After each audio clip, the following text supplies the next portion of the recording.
amigos telespectadores da Rede Vida de Televisão e do programa O Pão Nosso de Cada Dia.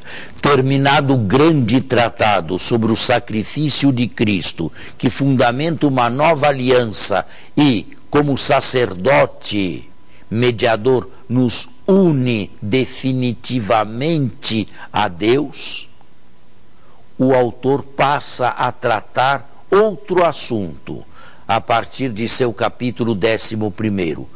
O assunto que lhe vem em mente é a fé. Normalmente os nossos pregadores não pregam sobre a fé, a esperança e a caridade. Normalmente não pregam sobre as virtudes teologais. Costumam usar o tempo da pregação, quando lhes é propício, para falar de virtudes morais, de virtudes que se adquirem também com o próprio esforço, como a justiça, a temperança, a prudência, a castidade. Mas o apóstolo e o Novo Testamento insistem, sobretudo, nas virtudes teologais. Aqui na fé, diz ele, como introdução e dando uma definição de fé, ela é o fundamento das coisas que se esperam e a prova daquelas coisas que não se veem. E depois, tendo familiaridade com o Antigo Testamento, mostra uma série de seres humanos, uma série de israelitas, uma série de pessoas que viveram da antiga aliança, a começar de Abraão, que viveram da fé.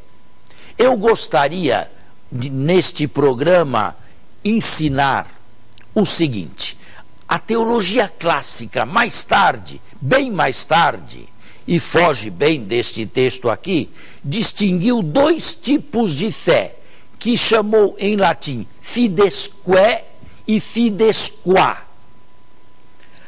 Por fidesque se entende o ato de fé, a profissão de fé que nós realizamos, o credo que nós recitamos, as verdades que nos são induzidas, que nos são oferecidas. Mas esta fidesque, esta simples confissão de fé, é por si só insuficiente. É preciso que a ela se junte, se una a fidesqua. E o que é isto? É o comportamento do ser humano modificado pela fé. O primeiro exemplo que nos dá de fé o texto de hoje é Abraão. Ele não apenas creu em Deus, fidesque.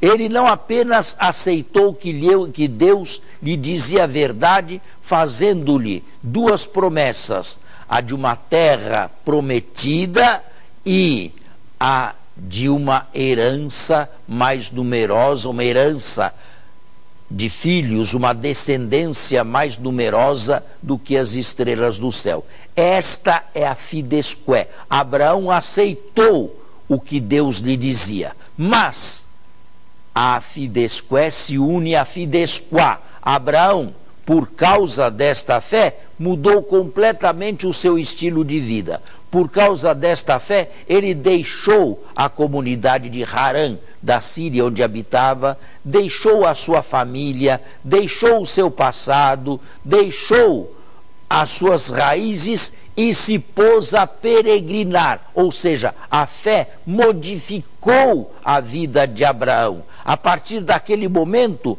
a vida de Abraão passou a ser a vida de um peregrino errante. A fé dividiu em dois a existência de Abraão. E isto é um exemplo e um estímulo para nós.